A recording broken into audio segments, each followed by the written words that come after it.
ఎంత కావాలి అక్కర్లేదు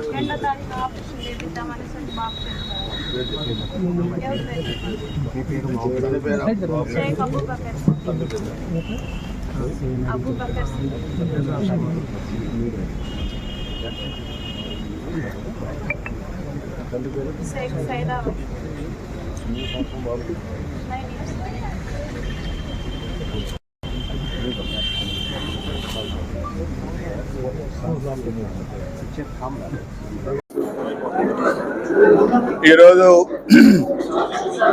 పిడుగురాళ్ళ పట్టణంలో డయేరియా వల్ల ఇబ్బందులు ఎదుర్కొన్న లెనిన్ నగర్, మారుతి నగర్ ప్రాంతాలని గౌరవ కలెక్టర్ గారు, ఆర్డీఓ గారు, అదేవిధంగా మున్సిపల్ చైర్మన్ గారు, ప్రభుత్వ అధికారులు అందరూ కూడా, ప్రజాప్రతినిధులందరూ కూడా కలిసి అక్కడ వెళ్ళి విజిట్ చేయడం జరిగింది.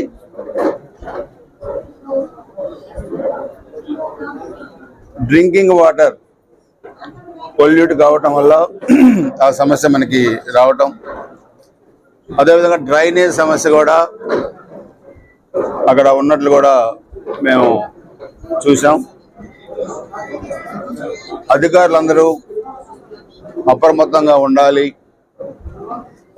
నష్ట నివారణ చర్యలు చేపట్టాలని కూడా చెప్పడం జరిగింది. సంబంధిత అధికారులు, మున్సిపల్ అధికారులు కానీ,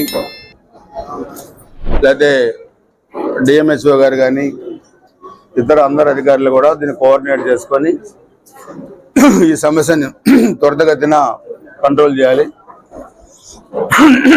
అదేవిధంగా పట్టణం మొత్తం కూడా శానిటేషన్ కూడా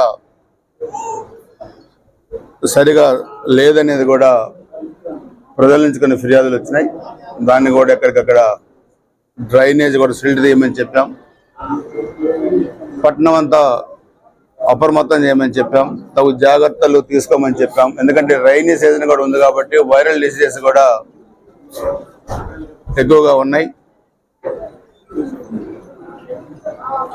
బాధిత కుటుంబాలను కూడా ఎలా ఆదుకోవాలో కూడా ఒకసారి అది కూడా మాట్లాడి ఆ కుటుంబాలను కూడా ఆదుకోవడం జరుగుతుంది.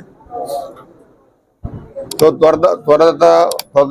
వీలైనంత త్వరలో ఈ సమస్య పరిష్కారం, అంటే ఈ రోజు నుంచి కూడా ఎలాంటి కేసులు రాకూడదు, వచ్చిన కేసులను కూడా త్వరగా తగ్గేటట్లుగా కూడా చూడమని చెప్పి కూడా మెడిసిన్స్ కానీ ఇతర ఏం అవసరం ఉంటే అవసరం అది కూడా చేయమన్నాం.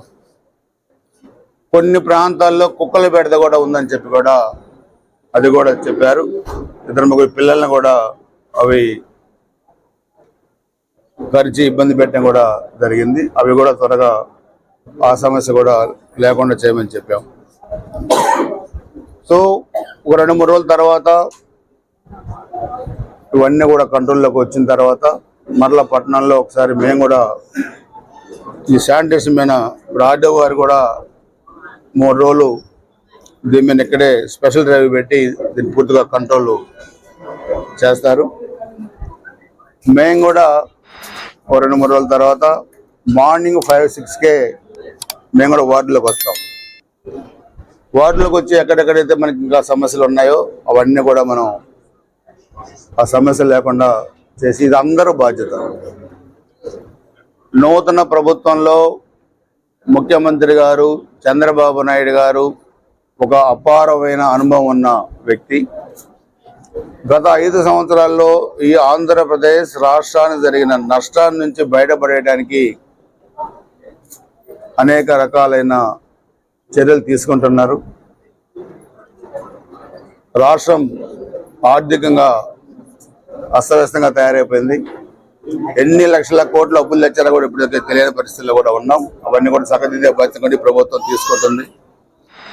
ఉచిత ఇసుక విధానం మీరు చూసారు. 5 సంవత్సరాలు ఇసుక విధానం ఏ విధంగా ఉందో, ఏ విధంగా దోపిడీలు జరిగినాయో మీరు చూశారు. సామాన్యుడు ఇల్లు కట్టుకుందామంటే ఇసుక లేని పరిస్థితి కూడా మనకు ఉంది. సో దాన్ని కూడా ఫ్రీ ఇసుక విధానాన్ని కూడా ఈ ప్రభుత్వం కూడా చేపట్టడం జరిగింది. సో ఈరోజు పేదవాడు ఇసుక లేక దానికి సంబంధించిన అనేక రంగాలు భవన నిర్మాణ కార్మికులు కానీ, లేకపోతే కన్స్ట్రక్షన్ మీద ఆధారపడ్డ చాలా మంది వ్యాపార రంగాలు కానీ కొన్ని లక్షల మంది రోడ్డును పడ్డారు. 30 లక్షల మంది పైగా భవన నిర్మాణ కార్మికులు రోడ్డును పడ్డారు రాష్ట్రంలో. దానికి సంబంధించిన అనేక వ్యాపారాలు కూడా దెబ్బతిన్నాయి. సో ఇప్పుడు ఉచిత ఇసుక విధానం వల్ల మరలా అన్నీ కూడా అందరికి పని దొరుకుద్ది, అన్నీ దానికి సంబంధిత వ్యాపారాలన్నీ కూడా బాగుంటాయి, ప్రజలందరూ కూడా బాగుండాలని అనుకున్నదే ఈ ప్రభుత్వ విధానం. సో ముఖ్యమంత్రి గారికి, అదేవిధంగా కూటమిలో ఈరోజు భాగస్వాములైన పవన్ కళ్యాణ్ గారు, ఉప ముఖ్యమంత్రి గారు, అదేవిధంగా భారతీయ జనతా పార్టీ ఈ కూటమి ప్రభుత్వం ఏర్పాటు కావడానికి సహకరించిన అందరూ కూడా ధన్యవాదాలు తెలియజేస్తూ, గురజాల నియోజకవర్గంలో కూడా గత 5 సంవత్సరాలు చాలా అరాచకాలు జరిగినాయి. దాంట్లో ముఖ్యంగా ల్యాండ్స్, ప్రభుత్వ భూములు. ఇప్పుడు కలెక్టర్ గారు, ఆర్డీఓ గారు మేము కూడా డిస్కస్ చేశాం. ఎక్కడ పడితే అక్కడ ప్రభుత్వ భూములు ఆక్యుపై చేసి రికార్డులు మార్చి బ్యాంకులో పెట్టి లోన్లు తీసుకున్నారు. అవన్నీ కూడా స్పెషల్ డ్రైవ్ పెడతాం. దాన్ని కూడా ముఖ్యమంత్రి గారు ఒక సిట్ కూడా వేస్తా ఉన్నారు. భూములే కాకుండా ఏమేమి అక్రమాలు జరిగినాయి మొత్తం, దానికి ఎవరెవరు సహకరించారు, రికార్డులు రిజిస్ట్రార్ ఆఫీసులో ఎవరు సహకరించారు, సంబంధిత రెవెన్యూ కార్యాలయాల్లో ఎవరు సహకరించారు, ఏ డిపార్ట్మెంట్ వాళ్ళు సహకరించారు, దాంట్లో ఎవరు ఇన్వాల్వ్ అయ్యారు కూడా అన్ని కూడా ఎంక్వైరీలు తేలుతాయి. ముందు ఆ భూములన్నీ కూడా మరలా ప్రభుత్వం స్వాధీనం చేసుకొని వాటిని ఇతరత్ర అవసరాల కోసం, లేదా ఇండస్ట్రీస్ వచ్చినప్పుడు కానీ, లేకపోతే మన ప్రభుత్వం నుంచి ఇక్కడ కొన్ని ఇండస్ట్రీస్ పెట్టాలన్నప్పుడు భూమి కేటాయింపు కానీ ల్యాండ్ ఉండాలి మనకి. ఇప్పుడు మనం టిడ్కో ఇళ్ళకి చూసాం, 50 ఎకరాలు ఇచ్చాం, 6,000 ఇళ్ళు, 85% మనం పూర్తి చేసాం. 15% కూడా 5 ఏళ్ళు పూర్తి చేయలేము. అవన్నీ కూడా త్వరలో పూర్తి చేస్తాం. పరిపాలన గాడిన పడిన తర్వాత ప్రజలు మాపై ఉంచిన నమ్మకాన్ని తప్పకుండా మేము నిలబెట్టుకుంటాం. ముందు ఈ అక్రమాలని వెలికి తీసే దాంట్లో మీరందరూ కూడా భాగస్వాములే, మేమే కాదు. ఎవరెవరు ఎక్కడ అక్రమాలు జరిగినాయి, ఏం చేశారనేది కూడా మీరు మాకన్నా సమాచారం ఇవ్వండి, లేకపోతే ఆర్డీఓ వారి కన్నా సమాచారం ఇవ్వండి. ఆ సమాచారాన్ని మేము గోప్యంగా ఉంచి దాన్ని చర్యలు తీసుకోవడం జరుగుతుంది. దయచేసి అందరూ కూడా సహకరించాల్సింది కోరుకుంటూ,